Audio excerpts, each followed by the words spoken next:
talking when I started talking. My spirit name is Golden Rainbow Eagle. I have the spirit of the eagle and the protector of the great white whale. I am a Mi'kmaq woman from the traditional lands of Unama'ki, but I'm currently residing in Juvuktuk here in Halifax. And professionally, I'm a nurse. I'm an LPN, and I usually float around to different critical care floors between the infirmary and the VG, but I've been off for a little bit because of COVID and my own health issues. Really anxious to get back to practice. So I'm really excited about vaccines coming out, and I'm excited to do this presentation for you guys today. So today we're going to be talking about allyship. And it'll be me and my mom. We're gonna start first with what does it mean to be a genuine ally? Do you want to read this quote, Mom? Because this is the one that you provided us. Okay. Being a genuine ally involves a lot of self-reflection, education, and listening. It means knowing we're often coming into this place from a position of power and privilege. Privilege that we've gained through unjust systems that marginalize the groups we seek to ally with. It is not enough to show up in solidarity and speak out against the unjust system. We have to do what is within our power to dismantle the system and differentiate ourselves from the opponents of these groups. We have to change our own behaviors and be mindful that we are not contributing to keeping that system going.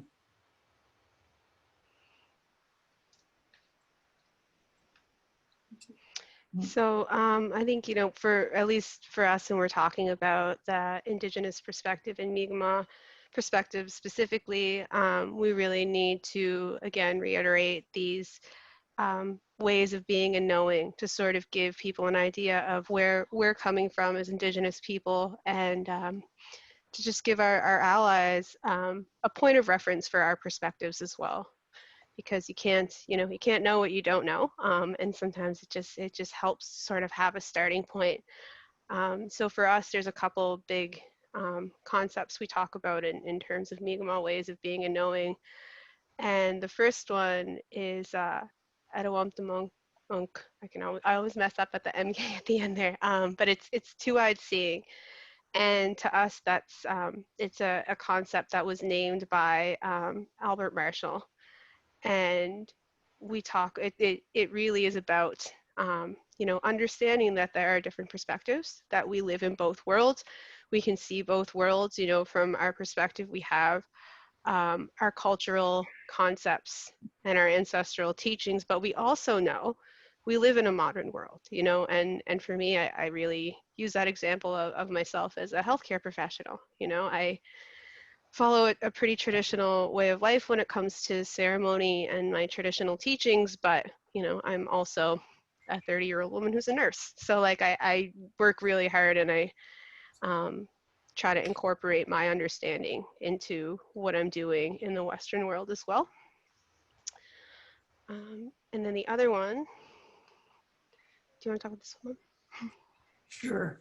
Mi'kmaq ways of being and knowing concepts, Neduguling, interconnectedness, governs the physical, emotional, cognitional, social, and spiritual relationship a person has with everything, including the physical features of the land, the rhythms and cycles and patterns of Uskithamuk, Mother Earth, and all her living beings and non-living things. And it's that interconnectedness that we all share, and our people truly believe that we are connected, not only as human beings, but to the earth, to all the animals, to the air, to the fish, to the trees, and even the sky world, that the sun and the moon and all those stars too are our brothers and sisters, and they are part of family, and that's how we're to treat each other always, is as family, as a loving family. And remember that when one Do you want to just continue, Paulina? Sure. I'm going till she comes back. But yeah, this concept of Netagulimk is, you know, like she said about that interconnectedness. It's about acknowledging that we're connected to everything in the world around us. You know, not like she said, not just as people, but all living things and even non-living things. That everything we do affects the rest of the universe, and just kind of being aware. And that interconnectedness also is much deeper. We also, when we talk about this concept, talk about the idea of you take what you need. You know, because we're all interconnected, because everything we do has an effect on the rest of the world, we live our lives in a way to not take advantage of that. You know, to always make sure there are resources for the next generation, for other people, to keep the land going. So we, you know, it's about being very aware of your impact and your footprint on this earth. Paulina, I'm sorry, I got kicked off as I I know. was. I was like, you got cut out, and I was like, I was talking and everybody just froze. Anyway, but back to that Netagulimk too, that it's about conservation too, and always remembering that we are merely the caretakers. I always love this quote, and it says, "Remember, we did not inherit the earth from our ancestors. We are borrowing it from our children and our grandchildren, and that we are responsible, that we do with it come, with those rights come responsibilities." Okay. And then the next thing is sort of kind of going into that land acknowledgement. And I'm sure a lot of you, especially in academic settings, have seen or heard different land acknowledgements depending on different conferences or gatherings or, you know, presentations. And in our lead up discussions to this Learning Lodge, we were talking about how that idea of where are you from can mean a lot of different things depending on your cultural context. You know, so it depends to different people. It can mean where you're born, where you grew up, where your ancestors are from, and the land you feel connected to. And for me, all four of those places are the same place. You know, I'm a Mi'kmaq woman. This is my traditional land. Mi'kma'ki as a whole, but I'm, you know, in terms of, we have districts within Mi'kma'ki, and I'm from Unama'ki, which a lot of you guys would know is Cape Breton Island. So to me, those are all the same places, but when we were speaking with some of the other people who help contribute to this, you know, they can be different places. And just being aware of that when we're talking about land acknowledgements, you know, to us as Indigenous people, it means a lot more, and especially with emphasis on where your ancestors are from and where your spirit feels connected to the earth. And we did a little, use this map here to sort of show some of the bigger groups of Indigenous people in different areas of Turtle Island. But there is this really wonderful resource, if you guys are interested in looking up, where you can see on an interactive map what peoples, what peoples lived in these areas, what languages were spoken, and what treaties affect the Indigenous people of that land. If you go to nativeland.ca, and that's native-land.ca. And, you know, for us, the land acknowledgements, they are important, and it's also important to know the history of the land.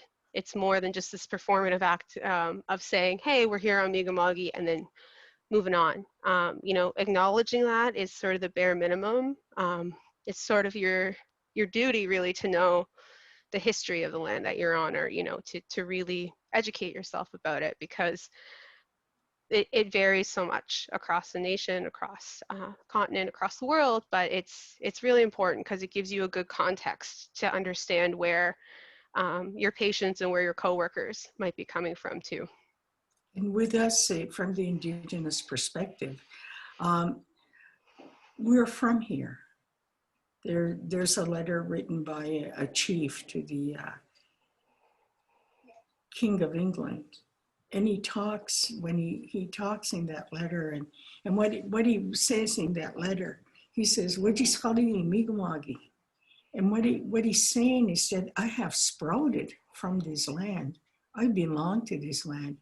My ancestors, this is my ancestral territory. And as for our origins, I've read and learned about many creation stories of our people. And not one of our creation stories talks about coming from another land. None of them talk about coming across that Bering Strait. Every one of our stories tell us we've come from this land, or we have come from the sky world to this land. Many of our people believe that we originated from Pleiades and arrived here to the blue planet. So this is where we began our journey on Earth, is here. And then I put together this little acronym in terms of allyship as a healthcare professional. So, I mean, you can read it, I'll read it to you, but it's, you know, A is advocate for your patients and for culturally safe care. I know we've changed the language around that a little bit. I forgot to change it here. I did change it in other spots, from culturally competent to culturally safe. And then the first L is for listen and learn. You know, it's okay to ask questions, and as long as you're respectful of those differing beliefs. The other L is for leveraging your privilege, because, you know, as healthcare workers, regardless of all of our other places of privilege, we are in a position of power, you know, and for me, I make it part of my duties in that position, to commit to the anti-racist work and really use whatever power, whatever privilege I have to elevate the voices of the people that I'm serving or that I'm working with.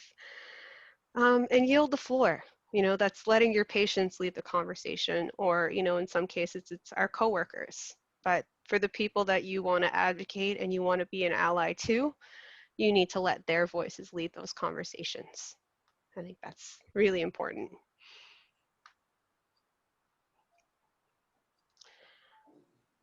And then, you know, we've talked in previous lodges about the medicine wheel and how that represents the 4 aspects of self, and it's really important when it comes to holistic healthcare. And, you know, I'm really grateful. I've seen a lot in my short time in the profession about how this is being recognized, people valuing holistic healthcare in different ways. And in this context, you know, and being a good ally, and we're talking about those 4 parts of self, that emotional, mental, spiritual, and physical, you know, the ways to be a good ally is by emotionally supporting your patients and coworkers. You know, you empathize. You put yourself as well as you can into those situations and think, how would I feel? What would I do? And mental, that's that perspective when we talk about the 2-eyed seeing approach, you know, understanding there are so many ways to look at something, or a situation or a problem, and none of those ways are wrong. They're just different. And spiritual, that's where we talk about cultural safety. You know, even if you're not someone who thinks you have really deep spiritual beliefs, we all have something that's grounding for us, whether that be a religious or ceremonial practice, or simply taking a walk with your dogs, being outside in nature. You know, we have something that grounds us. So to just be aware of that, and try to live in a way that, you know, you provide cultural safety. And then physically, to be present. So that's partially that sitting and listening and active listening, but also showing up, because sometimes, you know, some places, you know, for things to change, they just need to see people, bodies, faces, you know, and to be there. So, do you have anything to add to that one, Mom? No. Okay. And then this one, we're gonna kind of get you guys to take a second with us and really think about where does your power come from? You know, we all, regardless of our situations, have some points of power. And I love this wheel. It was done by a Twitter user. That's Sylvia Duckworth is her handle, but they have this really great illustration of a wheel of power and privilege, and in every single one of these sections we can place ourselves somewhere along that spoke, and you can really see where your power lies, and we talk about different points of privilege. And it's not a bad thing to have those things. I think the negative that comes when talking about that privilege is having it and not leveraging it to amplify the voices of people who need equity. And so there's gender. People who are cis males tend to have more power. There's citizenship, your skin color, even like skin tone within that. There's colorism with people who are darker skin tones. Education levels, we have post-secondary education. For me, that's a big point of privilege for me. Ability, like when I'm talking about myself, like I have some disability, but it's mostly invisible illnesses, so it's not such a huge thing in terms of how the world and how society perceives me. Sexuality, neurodiversity, mental health is another big one. Even body size, because everything, like the way all of this is about the way society perceives you.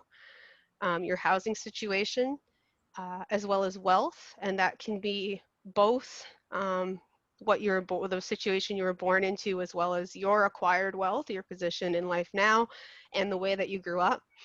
And then the languages you speak, because at least here in Canada, having English be your first language with either a Canadian or British accent puts you in a place of power over other people who may have different accents, even speaking the same language. So at this point, we kind of wanted you guys to maybe think or share in the chat about where does your power come from?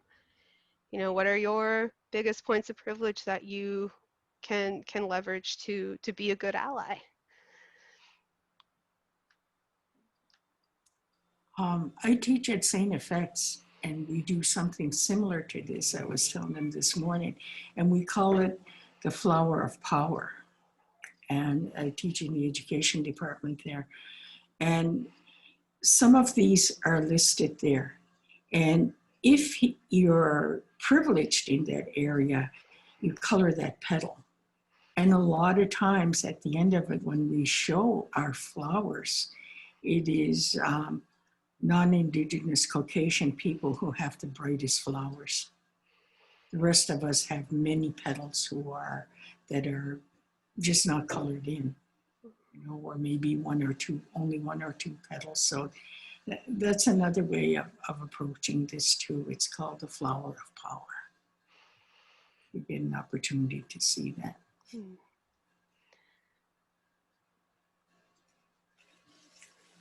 So move on, but this is a really good place for self-reflection. And Courtney was sharing. So maybe I'll just do it as a quick exercise of my own, and we'll see it together. So for me, I am light-skinned Indigenous person, so I guess I kind of take up this bottom part. My education, I have post-secondary education.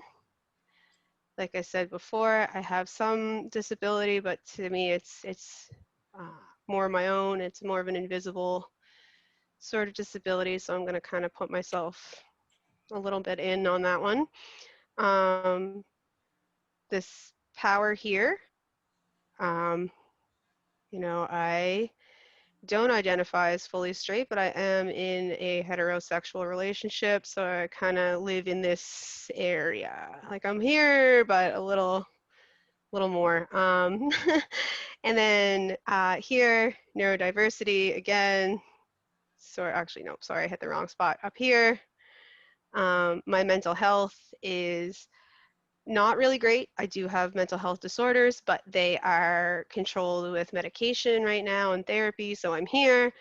Body size, I'm on the slimmer side of average. Home, I am renting, so I'm here. I'm going to say I'm actually probably more lower middle class. Language, I speak English, and I am a cisgendered woman. And here I am. This one I had a hard time with the first time I did it because I was like, well, I am like a Canadian citizen, but they document Indigenous people separately than other Canadians. So, it just sort of gives you a good idea of where you are, and what you can use to help other people and maybe to help yourself too, like where your voice is important. So I'm like really grateful I've seen you guys. You guys are sharing your experiences here too. Oh my God, I don't know how to get out of the annotation thing. Here we go. Sorry. Haven't ever done that before. So yeah. And yeah, it's good to see, someone said, yeah, all but two are essential for me. And we talk about this, the flower of power, people acknowledging, their education, their able-bodiedness, the homes that they own. Like it's really good, I think, just to sort of give you a reference point to start your own self-reflection on how to be an effective ally. And then we will go into our next one. Oh no, how do I make the annotations go away? Sorry. Yeah, okay, cool. So we're good. Okay. So that was part of starting this discussion with these reflections, and knowing, doing the work. And at this point, I did want to invite Emily or Margot or both of them, if they'd like, to sort of share maybe their experiences on the work that they do towards effective allyship.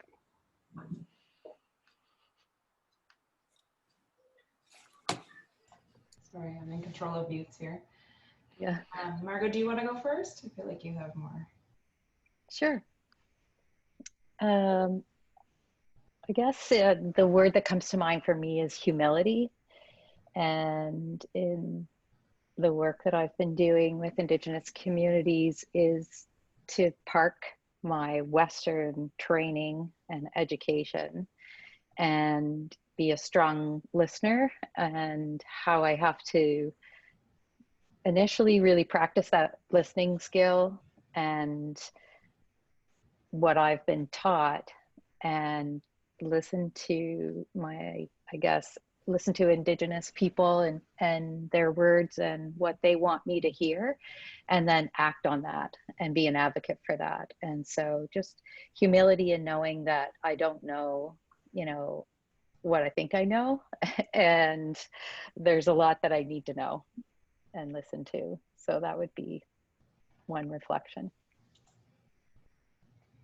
And I would say the biggest thing for me, I mean, I consider myself sort of an ally in training.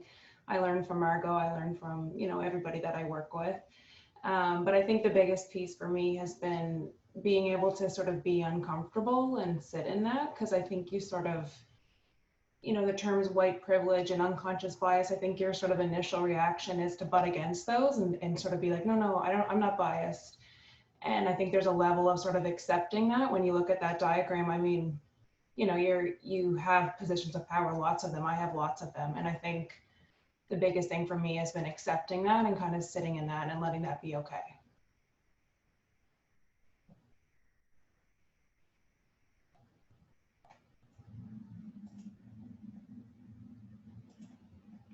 Ooh. Sorry, I was able to unmute before, then And it switched on me. It's It's all good. I'll just try to be quiet next time instead of muting myself, locking myself out. I'll unmute you too, Jane. So it really is about that self-reflection, is I think personally the biggest part of it, to start sort of changing things in your environment. You really need to start within yourself. And that's a lot of what Margot and Emily were talking about, their experiences, to sort of to be aware of your own perspectives, like we talked about there in that little exercise about being aware of your points of privilege, and that I think it's really important, like Emily was talking about, being uncomfortable, being comfortable with being uncomfortable, because it is, and it's an ongoing it's an ongoing process, you know, of self-reflection and questioning and checking yourself, learning from that, and then doing it again. You know, it's a progression. There's always room to grow. It's not simply taking some lessons and checking off boxes and you're like, great, I'm a good ally. You know, there's always more to learn. And here we're talking about from an Indigenous perspective and Mi'kmaq specifically, but this can apply to any kinds of racial issues, people who are fighting in terms of sexuality and gender orientation, or any other of the other points of privilege. You know, it is this lifelong journey of unlearning and relearning, and it can apply in both your professional and personal life. It crosses that path very easily, and in a lot of ways, it can affect they affect each other. And you know, challenging negative stereotypes is a beginning point, and that's kind of, I think, for a lot of us where that process starts. You know, why do I think that? Where did that idea come from? Where did I learn that? You know, because there are tons and tons of negative stereotypes out there. We all know of a lot of them. And you know, and the other big thing for me in terms of me learning how to be a good ally to others is taking responsibility for what I know and what I don't know. Because you can't unlearn things when you know about them. You know, like once you're educated in that, you need to, you know, once you know about the atrocities people face, then you know, and it's okay to not know. It's okay to ask questions. It's okay to be ignorant as long as it's not willful. You know, you're not deliberately saying, no, I don't want to see that. I don't want to learn that. Otherwise, it's okay to not know, because we don't all, you know, we don't. We're all on this journey of learning together. Can you go Yep. back for 1 second? I just want to give an example of aware of your perspective and seen from a European lens. In 2010, our people in Nova Scotia celebrated 400 years of the baptism of Grand Chief Member Two. And there were big celebrations throughout the province. And they had teepees set up at the commons, and they had a big powwow and dance there. And when you look at our traditional ways, the huge drum is usually a man's drum. And the men sit at the drum and the women stand behind them. As the men are drumming, the women are standing behind them. They don't drum, they hold a rattle and they sing. And the men are at the drum. And there was a young couple of women who are not Indigenous were talking, and they said, that's so sad. Look at that. The women are not allowed at the drum. The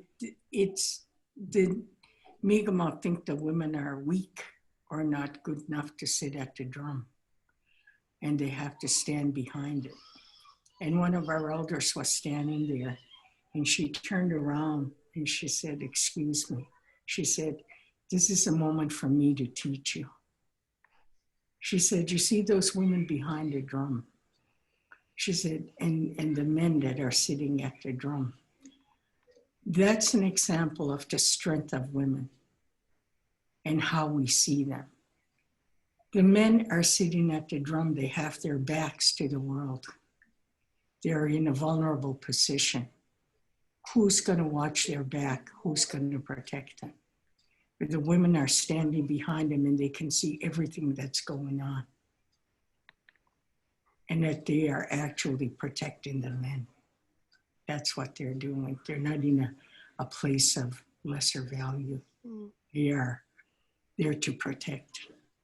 So that's because the young women were seeing it from a Western perspective rather than our perspective. And that's how we saw it, is that the women are there to protect. And we are not matriarchal, but we are matrilineal, and we are matricentral, and we are matricultural culture. Okay. I love that story. Thank you for sharing that, Mom. That's all. I love the lessons in that one. But yeah. So continuing on with that about being a good ally, this is what I'm gonna kind of make you talk a little bit about mom too. But we talk a lot about impact over intent. You know, a lot of times we, like Emily was saying, we tend to get defensive when we get called out on our points of privilege or our biased perspectives. And it's hard. It's hard work. It is, but you need to be able to sort of step back and try not to take that personally, and understand that your intent might have not been malicious at all, but the impact can be really harmful. And it's about being very, very conscious of your words. And it doesn't mean don't speak. It doesn't mean you can't say what you need to say. It's okay to make mistakes. We need to stay humble and grow as people. You know, we're not going to grow otherwise if we don't come from a place of humility and compassion and empathy. I think that's, you know, how we grow ourselves as people. But I'm going to get my mom to talk a little bit about this saying here, because this is one that came from her stories too. So this, our Mi'kmaq, our Indigenous people, or Canada's Indigenous people, Canada's First Nation. One of the things that we were in a conference one time, and people kept saying, our Mi'kmaq, our Indians, our Indigenous population, Canada's Indigenous population. And it was starting to bother me a little bit. And I stood up, I said, excuse me. I said, I really need to correct some things here. First of all, as always, I said, when Europeans arrived, and we are still free and independent nations. We don't belong to anybody. We are not owned by anybody. Canada does not have ownership on us. And definitely, we belong to the land. We belong, if that's, you know, but I told them, I said, if you want to call us our anything or my anything, refer to us in the way we refer to each other. There was a Haudenosaunee woman there, and I kept calling her my Haudenosaunee sister. I said, if you want to be, you know, build that relationship, call us my Mi'kmaq sister, my Mi'kmaq aunt, always in terms of relationships, always in terms as a relative, my Mi'kmaq friend, you know. Make sure that there's a relationship there, not just our Mi'kmaq. And so at the end of it, many of the women came over and said, I didn't realize that it does come from a colonial time in Canada. Our Mi'kmaq or our Indians, and but it is really not acceptable. We would prefer that when you speak to us or talk about us in a relationship as relatives, which is what we believe and what we call each other. We call each other relatives. We call each other sister and brother and aunt and uncle. And other harmful phrases, you want to talk a little bit about those? Or do you want me Sure. I know my partner is non-Indigenous. He's you know, he's a white boy who grew up in Central Halifax, so he has loads of points of privilege, and he has spoken out about some of these phrases being used in his workplace. And it's interesting because the initial reaction isn't like for people to say, oh, that's, you know, that's wrong or that's racist. They're like, oh, are you Native? Are you offended? And he's like, I'm not Native, but it doesn't make it okay for you to say that, you know? But things like, you know, calling meetings powwows, that's one that a lot of older people in business tend to do. And, you know, for us, powwows, you know, they can be sacred. It's a social gathering. It's a time of celebration. It's not something to sort of make a joke of, you know. Or circling the wagons is another one that was used. My mom recently was talking about that when the Capitol was stormed in the States. There were reporters using those terms. Or the other one that I've heard a lot that I really don't like when it comes to, in terms of people talking about leadership and stuff, is too many chiefs and not enough Indians. That one always gets me. And then the bottom of the totem pole, and here specifically, it's not as significant, but when we start talking about our brothers and sisters, or the indigenous people who live on the West Coast, these are really sacred. They tell the stories of families. They tell the stories of their clans, and in reality, this is talking about those separate lenses. This is when people use this term or this phrase, they're looking at it from a colonial lens, because for indigenous people, that place at the bottom of that totem pole is a place of honor. Those are the people who ground and Were the who strong. carry, yeah, they carry their families. They carry that weight. They're on the bottom because they are the strength of their family. So it really means the exact opposite when people use it in that context. So that one always bothers me so much because it doesn't even make sense. Whereas some of them are just, outdated or a little bit ignorant. That one always gets me a little extra, because it's like, it doesn't even make sense. It doesn't make sense to me. And then, when we're talking about making mistakes and stuff too, it's, there's a lot of learning and unlearning involved, and it's hard to, sometimes hard to differentiate. We try to let people know too, to try to avoid that pan-Indigenous approach. Not all Indigenous people are the same.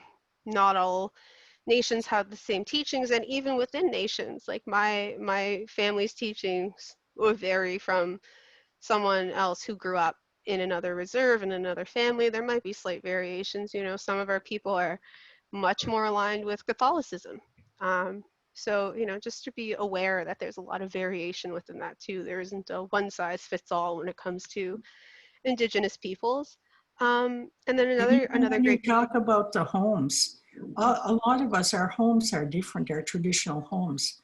Here in Mi'kma'ki, we live in wigwams. Out in the prairies, they live in the teepees.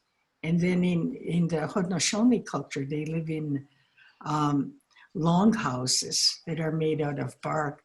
Whereas in the West Coast, they live in longhouses made out of cedar planks and cedar logs. So all our homes have different names, and it's not all teepees and headdresses. Our own people just think in Mi'kma'ki, with all the trees, you can't go around with a headdress. It'll get caught in the trees and destroy it. So it's that kind of, that we want you to understand. Our regalia is different. And as a matter of fact, a lot of times, especially older people, they can tell which nation you belong to by the beadwork that you wear.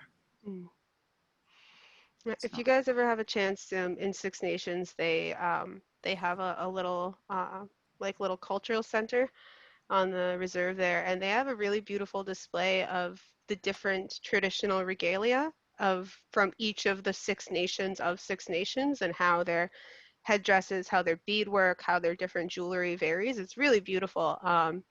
Yeah, and then in speaking of jewelry, talking about cultural appropriation, we had this conversation earlier, and this also ties into the nothing about us without us quote. It's really important to include Indigenous voices when you're speaking about Indigenous people or fighting for Indigenous people. But we were talking about jewelry earlier and cultural appropriation. A lot of people ask, like, can I wear these beaded earrings? Can I smudge with sage? And the simple answer is yes. The longer answer is, you, as long as they're ethically sourced and it's authentic. When you're given a smudge kit by an elder or knowledge keeper and you're given the lessons that go with it, then of course you can use that sage. If you're buying one from Spencer's, then that's a place to stop and sort of think maybe this is inappropriate.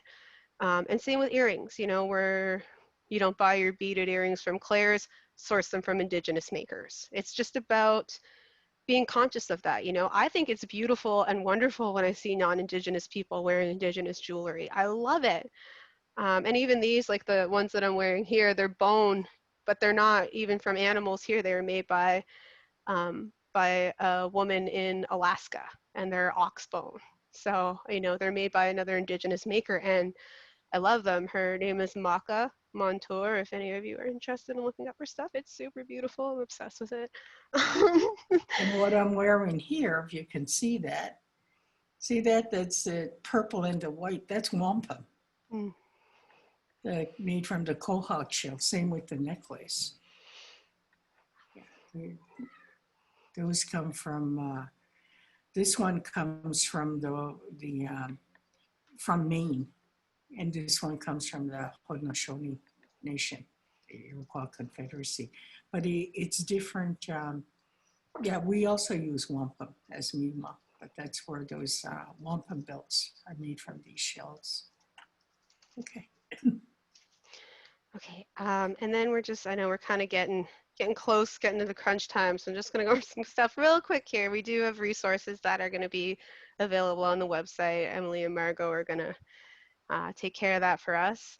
But the keys to being a good ally, I think, is empathy. To do the work from the heart, and then ensuring your information is accurate and authentic, acknowledging where it comes from, and knowing that that knowledge is really sacred, but to also avoid tokenizing people, because that's another thing that happens a lot.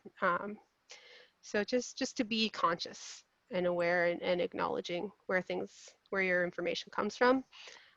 It's more than just visuals and calendar days, or what I like to call performative activism. To just say, hey, look, I care. Happy Treaty Day. I bought a box of donuts for everybody in the break room.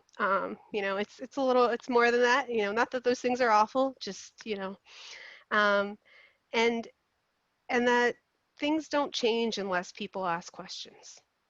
We need to be able to break down the barriers and change the systems by questioning what's the norm, or the status quo, or the popular opinion. Why is that popular? Where did it come from? Whose story is that? And I think the biggest thing we talk a lot about is that humility. When you're an ally, you're standing either beside and sometimes behind the voices you're trying to elevate. It's important to kind of know your place, and in that context, that's where it's important to ask questions. What do you need from me? What can I do for you? And to really focus on that elevation. And so that comes into this graphic, which I just love, about anti-racist work. It starts with this stuff, like Emily was talking about, being comfortable. People are afraid to move out of their comfort zone. It's fear.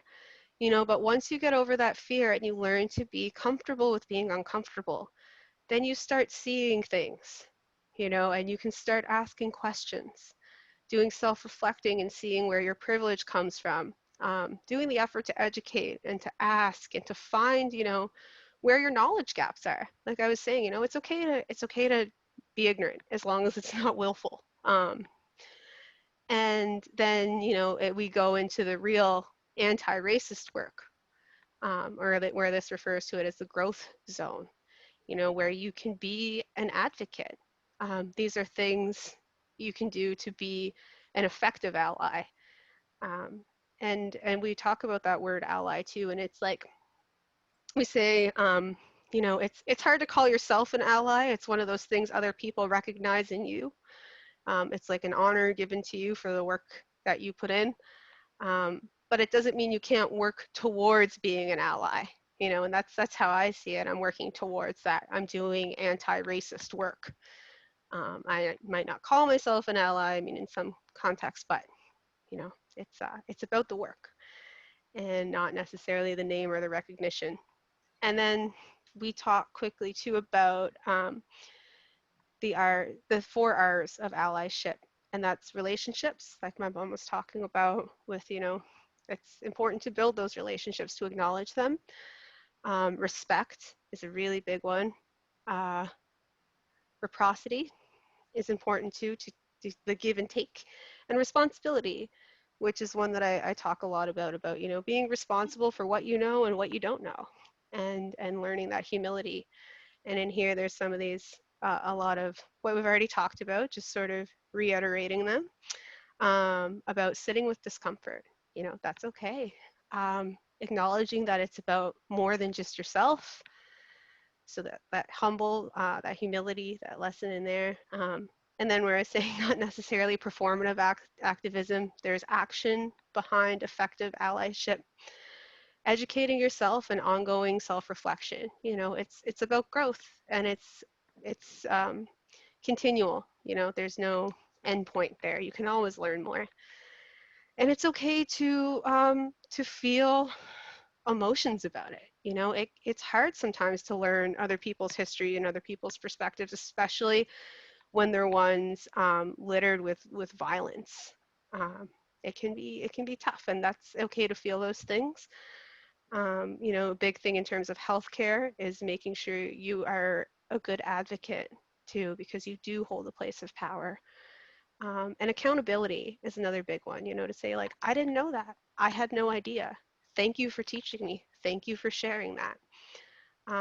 You know, taking risks. Sometimes you don't know what the right thing to say is, and sometimes you have to stumble in order to, you know, to figure it out.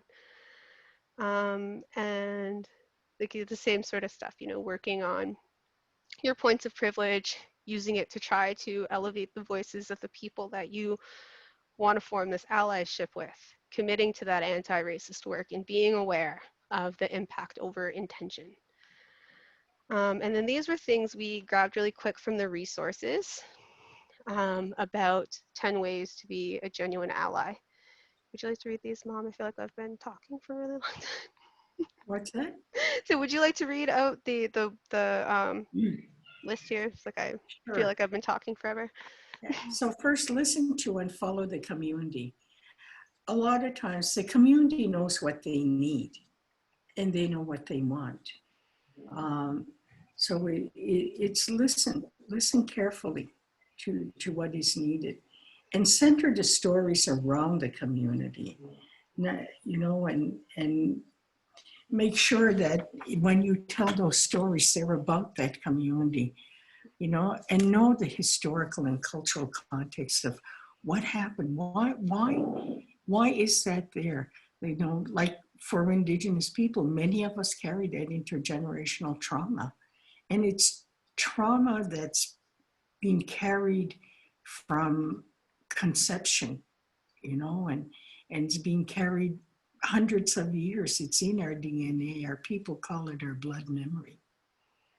And it's in our DNA. And we carry those memories and that trauma. And so, you know, and never show up empty handed. It doesn't mean you come over and bring money or that you come over and bring a potato salad. But what it does mean is don't come there empty handed. Make sure that you have something to be sure to offer yourself, your words, your kindness, your generosity, your support. And it doesn't have to be a monetary or material thing. It Yeah, can or be your just labor. Be your like kind grabbing a heart. cup of tea for an Yeah, elder, you know. yeah. Bring in tea to an elder or something. Yeah. And always seek consent and permission. Don't just go off and do it. Make sure that it's okay with the people that you do that, because sometimes people don't want things discussed, like maybe on the news or wherever, even though you're fighting for them, they don't want their personal lives or personal stories talked about. And be responsible for you, you know. Make sure that you're what you do and you take responsibility for your actions, you know, and know when to step back.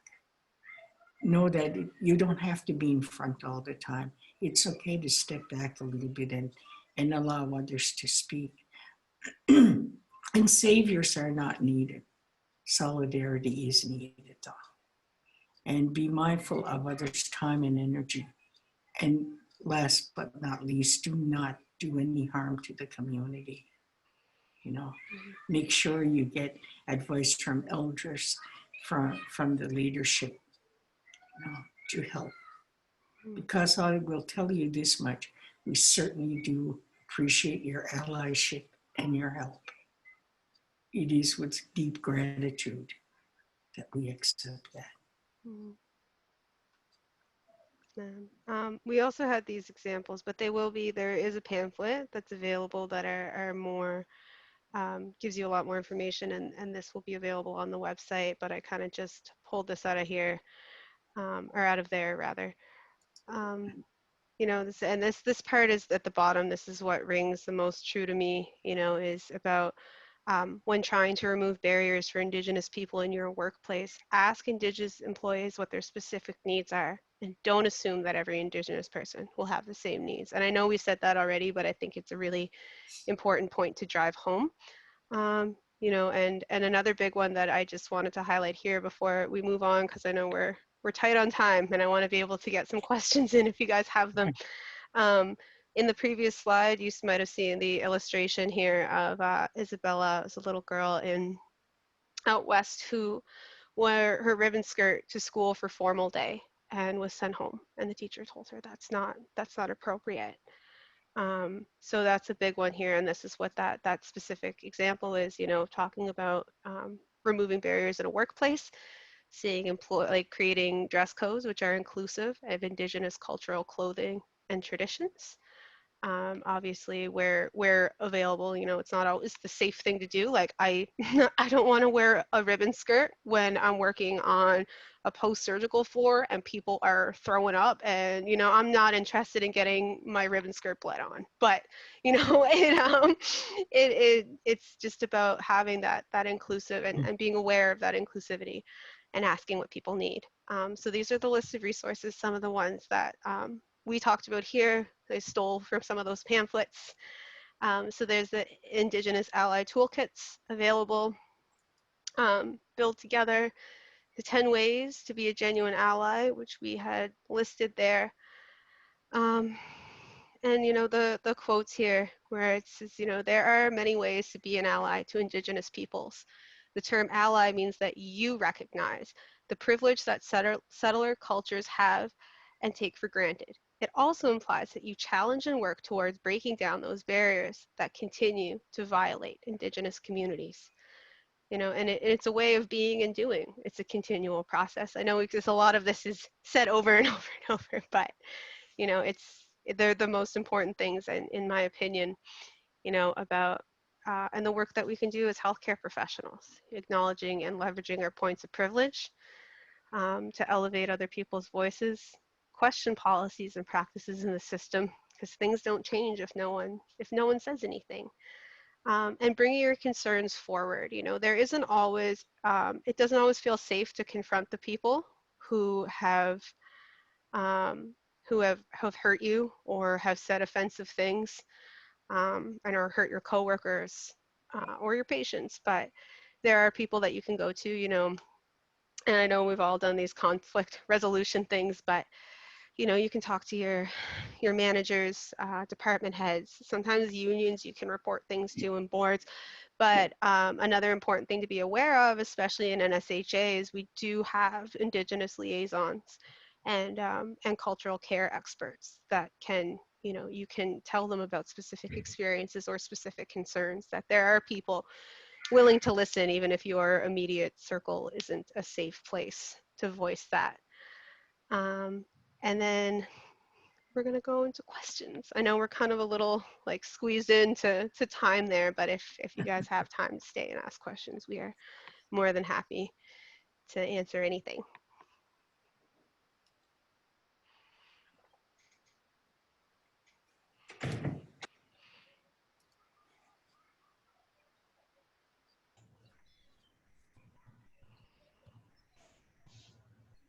I do have everyone muted, but if anybody wants to, I think you can raise your hand, or, you know, I can unmute too, if that's any easier, if people prefer that.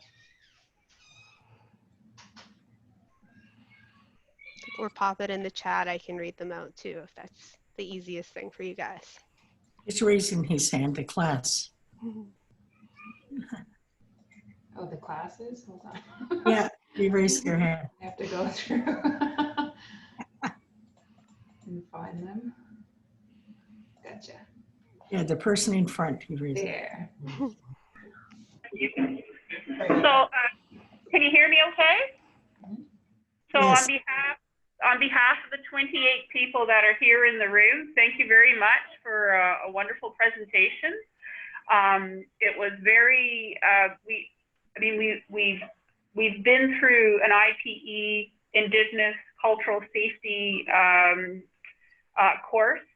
But just hearing it again and rethinking it and reflecting on the words, and words matter. I mean, in our labs today, because we were focused on communication, this was very helpful because we certainly brought that to the forefront when we were doing our communication lab. So on behalf of the whole group here, thank you very much from Yarmouth. Thank you guys. Thank you, Danielle. We really appreciate you thinking about tapping your whole class into the session today. That's so helpful in helping us share the messages and the learnings. Thanks very much, Margot, for the opportunity. Thank you very much. Really appreciate it.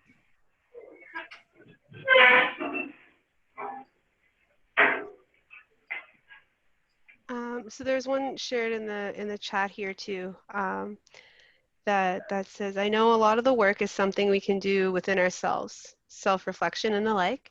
I find myself thinking about how to be an ally out loud, especially when you experience things that don't sit right. I think there are many suggestions in your slides that translate into actions, but wondered if you had any immediate thoughts. Do you want to share, Mom?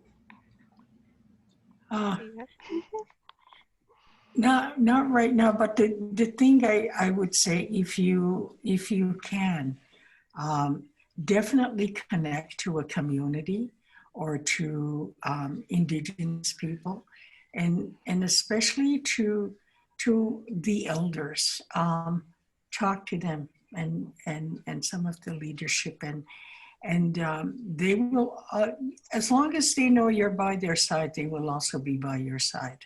Mm-hmm. And build that relationship to that community closest to you, or in Halifax, or somebody that you may know. And that's about all I can say, unless you have something to add to that, Paulina. For me, I think this is, as an Indigenous woman, finding my voice to say things out loud against injustices I see or I experienced was really hard for me to find that voice, and I still don't always feel comfortable doing it. But like my mom said, I think about being an ally out loud is just being there, showing up, and that's part of that physical aspect. I think, when people have protests, when people are sharing petitions, when people have issues, just speak up, even if there aren't people, it doesn't feel like people are listening. They will eventually.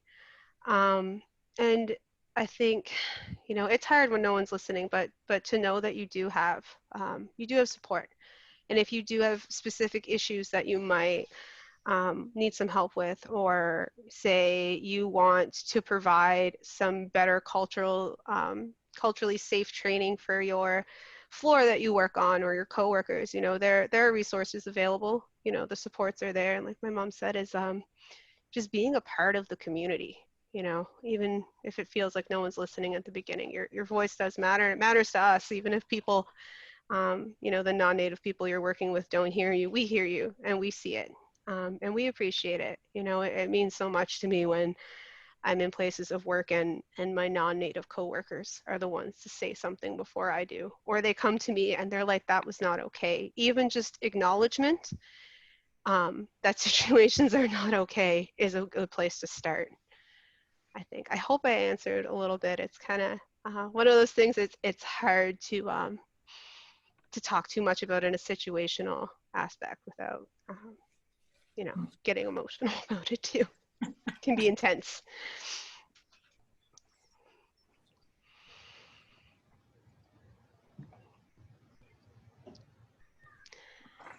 So there seems to be not a quick not answer. a quick answer. No. Not at all. But I do want to say that I want to thank you for your time I want to thank you for listening to us. And we really appreciate when people take the time to listen and to learn, because that's the only way we're going to find world peace, and that's the only way we're going to treat each other as brothers and sisters. You know, it doesn't matter what color the skin, what your religion is, where you originate from. It's about treating each other with dignity and with respect, and always making sure that person next to you keep their dignity intact. You know, thank you so very much. Malalia. And I just want to thank you guys too, especially, you know, as healthcare professionals, that it's so crucial to have allies within the system. You know, like I've had some pretty awful experiences at work with people saying some things without realizing that I'm Indigenous because I'm fair. So, you know, to them, Native people are all really dark skinned, and that's it.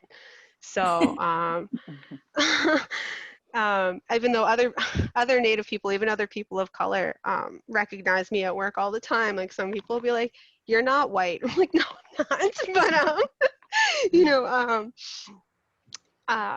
sometimes people say things in front of me without thinking about their impact, which is, I think, a big part of that self-reflection. You know, sometimes like, is this okay to say, or is there a better way to say this? But I shared with someone on one of the floors I was working on once about how I used to do community work in Toronto.